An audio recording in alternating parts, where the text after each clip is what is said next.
दरमियान में एक पैरेलल, ये अर्थ की जो पैरेलल लाइन जा रही होती है, फॉर एग्जांपल ये अर्थ है, ये इसको अर्थ में क्या लिखा हो, तो उसके दरमियान में जो एक लाइन निकल रही होती है इसको कहते हैं इक्वेटर। बिल्कुल अर्थ को दो हिस्सों में डिवाइड कर देती है। जब सूरज इसी के ऊपर आ जाता है, बिल्कुल इक्वेटर से, इक्वेटर के बिल्कुल ऊपर होता है, तब ये इक्विनॉक्स बनता है। क्या बनता है? इक्विनॉक्स। जब ये ऊपर आ जाते हैं, बिल्कुल जब ऊपर आ जाते हैं, तो डे और नाइट का टाइम बराबर हो जाता है। पहले तो ये समझे, दिन और रात आपस में बराबर हो जाते हैं। और ये दो किस्म के इक्विनॉक्स होते हैं, एक वर्नल होता है, एक ऑटोमल होता है। वर्नल होता है जो आपको 21 और 22 मार्च के दरमियान मिलता है, यानी कि 21 और 22 मार्च के जो दरमियान वाली चीज होती है वो आपको उसको हम क्या कहते हैं, वर्नल इक्विनॉक्स। इक्विनॉक्स यानी कि उस दिन आपका डे और आपकी नाइट बराबर होती है। और अगर हम ऑटोमल की बात करें, तो ऑटोमल आपको मिलेगा ऑटम, जब आप खिजा में जा रहे होते हो, तो उसमें जो 22 और 23 सितंबर का जो दिन होगा, वो आपको ऑटोमल इक्विनॉक्स बताएगा, यानी कि उस दिन भी आपका डे एंड नाइट बराबर होंगे। इसी तरह हमने एक टर्म पढ़ी है, सोलिस्टिस। सोलिस्टिस दो किस्म का होता है, एक विंटर सोलिस्टिस होता है, एक समर होता है। समर वो वाला होता है, आप नाम से याद रखिए, गर्मियों में होगा, यानी कि जब दिन बड़ा होगा। समर में हमेशा दिन बड़ा होता है। तो दिन कब बड़ा होता है? 21 को होता है, 22 को होता है, कोई बता सकते हैं? 21 को होता है या 22 को होता है 21 दिन? सर। 21। तो 21 से ही स्टार्ट हो जाता है, यानी कि 21 और 22 के दिन को ही हम समर सोलिस्टिस कहते हैं, जिस दिन आपका दिन बहुत ज्यादा लॉन्ग होता है, लेंथी होता है, बड़ा होता है। और इतना लेंथी नहीं होता, तो 2-4 मिनट का फर्क होता है, ज्यादा फर्क नहीं होता, तो हम इसको ऐसे ही लॉन्ग बना देते हैं। अच्छा, विंटर सोलिस्टिस में क्या है? विंटर सोलिस्टिस आपको पता है छोटी होती है, सर्दियों की। ठीक है, रातें नहीं, रातें लंबी होती हैं, सॉरी। जब आपकी रात लंबी हो जाए ना, तो वो विंटर सोलिस्टिस होता है। वो रात कब लंबी होती है आपकी? वो आपका जब आता है ना दिसंबर 21-22, तब आपकी रात लंबी हो जाती है। इधर डे लॉन्ग होता है, सिंपल सी बात है, गर्मियों में डे लॉन्ग होता है, और सर्दियों में आपकी रातें लॉन्ग होती है। तो इस डेट को आपकी नाइट लॉन्ग होती है, इस डेट को आपका डे लॉन्ग होता है, तो इसी को सोलिस्टिस कहते हैं। ये अंग्रेजों ने इतने मुश्किल नाम रख दिया ना। अगर हम इसकी बात करें तो सिंपल है कि 21 और 22 को डे लॉन्ग होता है और उसको समर सोलिस्टिस कहते हैं। 21 और 22 दिसंबर को रात लंबी होती है, उसको हम विंटर सोलिस्टिस कहते हैं। इसी तरह वर्नल इक्विनॉक्स, आपका जो गर्मियां आ रही होती हैं, जब हम गर्मियों में जा रहे होते हैं, बाहर के मौसम में जा रहे होते हैं, तब हमारा इक्विनॉक्स होता है। जब रात और दिन, एक दिन ऐसा आता है जब रात और दिन बराबर हो जाती है, उसको वर्नल इक्विनॉक्स कहते हैं। और एक दिन ऐसा आता है जब हम खिजा में जा रहे होते हैं, 22 और 23 सितंबर का, तो उसमें क्या होता है आपका, डे और नाइट उसमें भी बराबर हो जाती है। तो आई थिंक ये आपको समझ आ गया होगा। किसी को अगर नहीं आया, मुझे दोबारा बता दें। टॉपिक्स के लिए मैंने अलग से लेक्चर रखा हुआ है, टॉपिक्स को आपको वहाँ मैं अलग से आपको पढ़ाऊंगा। वो एक लेंथी लेक्चर है, टेक्निकल है। अच्छा, इक्लिप्सिस के बारे में किसी ने सुना है? Eclipses, what are the eclipses? Eclipses क्या होता है? गिरहन समझते हैं? गिरहन, दो यस। किस्म के इक्लिप्सिस होते हैं, एक चांद गिरहन होते हैं, एक सूरज गिरहन होता है। तो मुझे कोई समझा सकते हैं, what is lunar Eclipse and what is solar Eclipse? जब चांद पर सूरज और जमीन के दरमियान में देखते दोनों भी क्लिक कर। आपकी आवाज आवाज आपकी काफी भारी आ रही है, काफी शोर आ रहा है। जब जब सर ऐसे लूनर इक्लिप्स होती है तो अर्थ जो होती है मून और जो है सूरज के दरमियान वो आ जाती है, जिसकी वजह से जो सनलाइट है वो प्रॉपरली जो है वहां पे नहीं जा पा रही होती, और रिजल्टेंटली जो है इधर वो एक शेड सा बन जाता है, उसके उसको हम जो है इधर जा लूनर। रही है। नहीं, मून के ऊपर इम्पैक्ट पड़ा होता है ना, मून हाँ किसके जी, ऊपर पड़ रहा होता मून पे इम्पैक्ट पड़ रहा होता है, मून पे है? ये इम्पैक्ट। मून के ऊपर सूरज की रोशनी नहीं आती ऐसे। जी सर, ऐसे जी सर। तो यहाँ पे अगर देखें, तो यहाँ पे देखें, उमेर समझाएंगे, उमेर हमें लूनर इक्लिप्स समझा दें इसी फिगर से।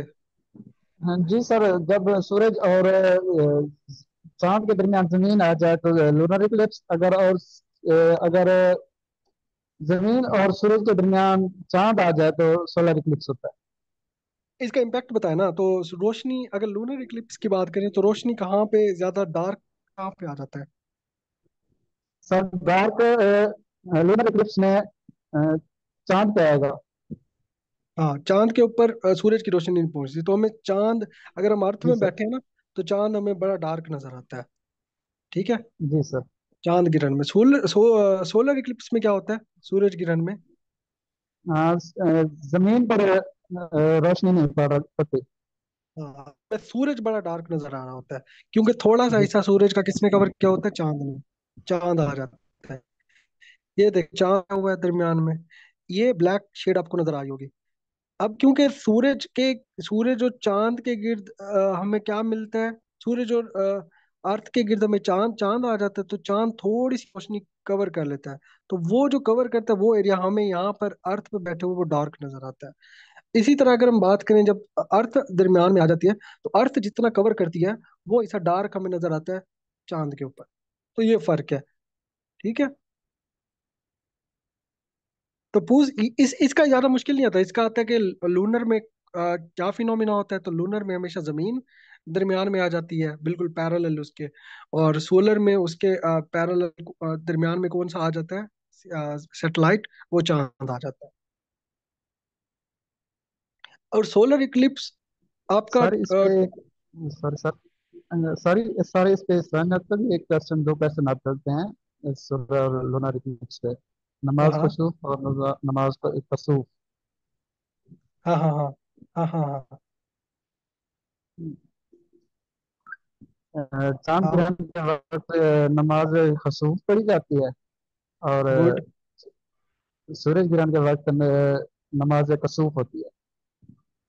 ठीक है, कमेंट में लिख दें ताकि बाकी लोग भी देखें। Thank you.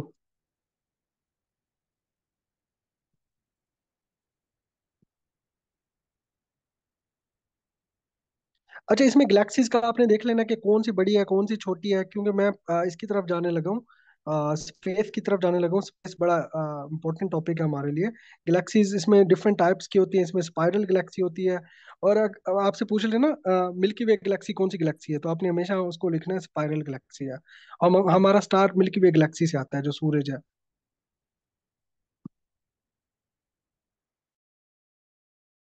स्पेस की बात करते हैं। अक्सर आपसे पूछा जाता है कि सबसे पहला भेजा जाने वाला सैटेलाइट कौन सा था। तो हम याद रखें, पहला पहला जो सैटेलाइट भेजा था स्पेस एक्सप्लोरेशन के लिए, वो स्पुतनिक 1 भेजा था। जो भेजा था 4 अक्टूबर 1957 को। 4 अक्टूबर, यहाँ अक्टूबर नहीं लिखा हुआ।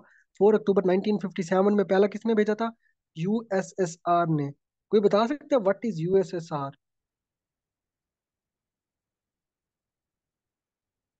सर ये व्हाट सोवियत इज यूनियन को यूएसएसआर? क्या? पूरा इसका अ, मुखफ़फ़ कोई बता सकता है?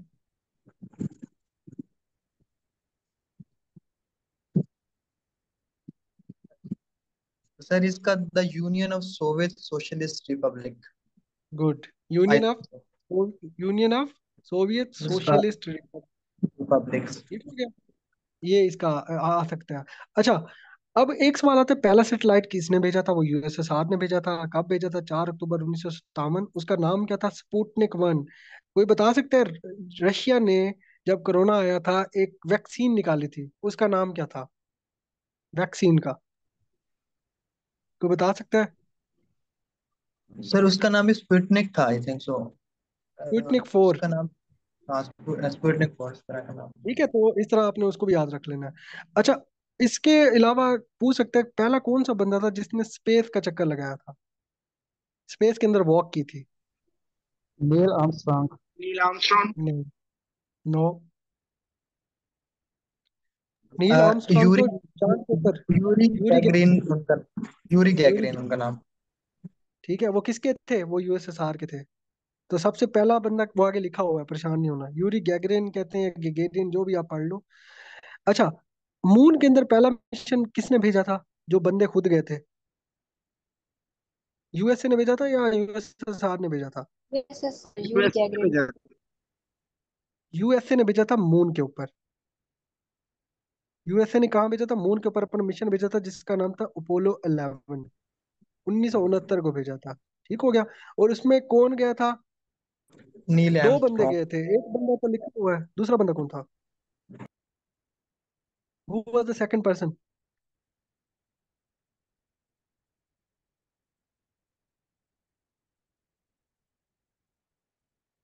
Buzz Aldrin. क्या नाम था उसका? Buzz Aldrin. दूसरा बंदा ये था। अच्छा, ऐसा भी सिस्टम था जो सोलर सिस्टम से आगे गया था काफी, बियॉन्ड द सोलर सिस्टम, वो है व्योगर 1, 1977 में। अच्छा, एक सवाल पूछते हैं कि इंटरनेशनल स्पेस स्टेशन कब लॉन्च हुई? तो 1998 में लॉन्च हुई। ये एमसीक्यूज पूछ सकते हैं आपसे। स्पेस एजेंसीज के बारे में पूछ सकते हैं कि नासा की है, नासा मतलब क्या है, तो बता सकते हैं नासा का क्या मतलब है और किसकी एजेंसी है और कब बनी? ये मुझे बताएं, कब बनी और ये किसकी है?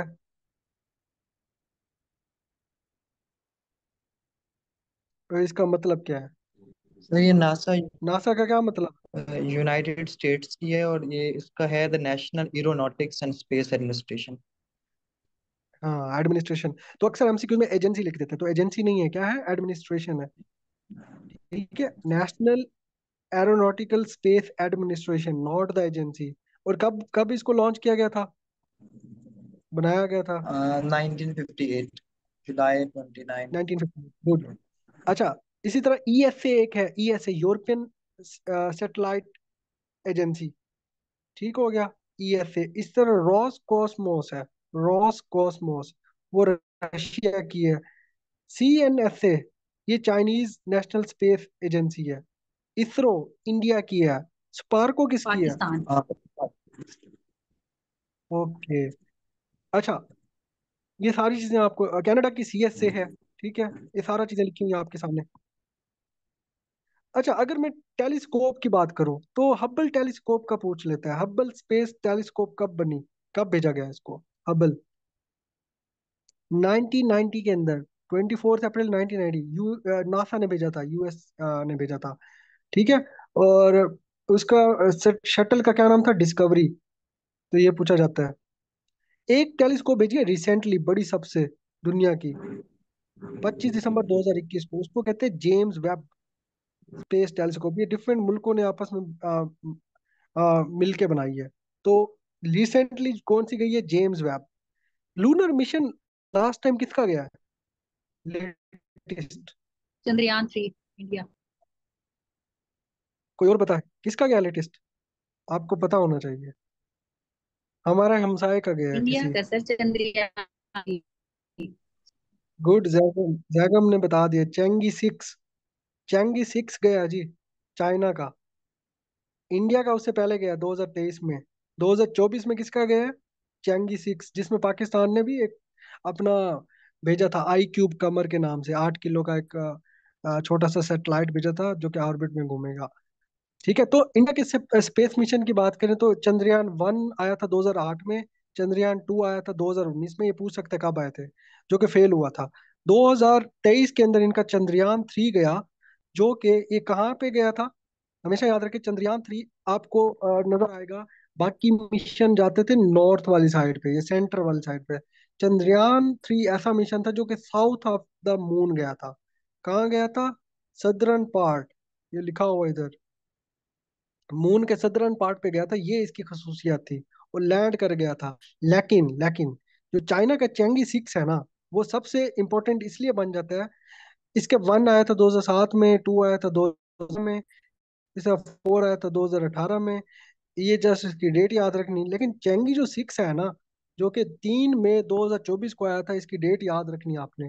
ये पूछेगा आपसे, इसमें कौन कौन से मुल्क शामिल थे, कंट्रीज कौन से थे, ये आपने देखने हैं। और पाकिस्तान ने कौन सा सैटेलाइट भेजा, उसका नाम क्या था, और किस इंस्टीट्यूट की मदद से भेजा था, ये आपने देखना है। तो मैं आपको जल्दी से दिखा देता हूँ, लेक्चर एंड ना हो जाए। तो पाकिस्तान ने आई क्यूब कमर भेजा, जो कि 8 किलोग्राम का था। ये पूछ सकते हैं 8 केजी का था। और किस इंस्टीट्यूट की मदद से? पाकिस्तान का एक इंस्टीट्यूट है जिसका नाम है institute of space technology, IST के नाम से। नॉट के स्पार्को, स्पार्को का इधर कोई रोल नहीं था। तो इंस्टीट्यूट ऑफ स्पेस टेक्नोलॉजी के जरिए भेजा था। और कौन सी यूनिवर्सिटी की कोलैबोरेशन थी? ये है योतंग यूनिवर्सिटी, शंघाई योतंग यूनिवर्सिटी के जरिए से। और इसका काम क्या था? सिर्फ ऑर्बिट करना। ठीक है। और किस कौन से मुल्क थे इंटरनेशनल पार्टनर्स, कौन से थे चाइना के साथ? फ्रांस था, इटली था, स्वीडन था, पाकिस्तान था। अब पाकिस्तान ही क्यों सिलेक्ट हुआ था?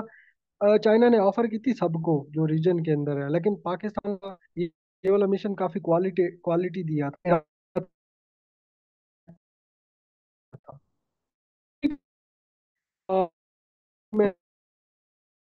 मैंने नीचे दी हुई है। 1950 के अंदर क्या हुआ, मैंने जैसे बताया स्पुतनिक गया, स्पुतनिक जो यूएसएसआर ने भेजा, तो फर्स्ट आर्टिफिशियल सेटेलाइट था। उसके बाद 1958 के अंदर नासा बनी, और 1960s के अंदर 61 के अंदर यूरी गैगरिन गया। और इसको जो ऑर्बिट जो इसको लेके जाने वाला था उसका नाम था वोस्टोक 1। ठीक है, जैसे हमने ऊपर देखा इसका स्पुतनिक का जो यूरी गैगरिन को लेके गया वो वोस्टोक 1 था, जो कि 1961 में गया था। ठीक है, इसी तरह बाकी अपोलो 11 मशहूर है बड़ा, ये आता है। दो बंदे थे, नील आर्मस्ट्रांग, बज एल्ड्रिन। ठीक है, 1970s में क्या हुआ था, 1970s में ये आपको बड़ी इंपॉर्टेंट एक चीज आपको दिखा रहा हूँ। ये 1975 में एक प्रोजेक्ट बना था अपोलो सोयूज। अपोलो सोयूज ऐसे प्रोजेक्ट हैं, सोयूज किसका था, यूएसएसआर यानी कि सोवियत का था, और अपोलो किसका था, यूएसए का। अब दोनों ने कोलैबोरेशन से चलने का फैसला किया, क्योंकि दोनों आ रहे थे, तो यूएसए दोनों का मिलके चलते हैं। तो एक प्रोजेक्ट बनाया जो कि first international human space flight को लेके जाएगा। ठीक है, तो इस मिशन से ये आगे आपस में इन्होंने कोलैबोरेट किया था। तो ये बड़ा इंपॉर्टेंट है एमसीक्यूज के अंदर, तो ये आपने देख लेना है। बात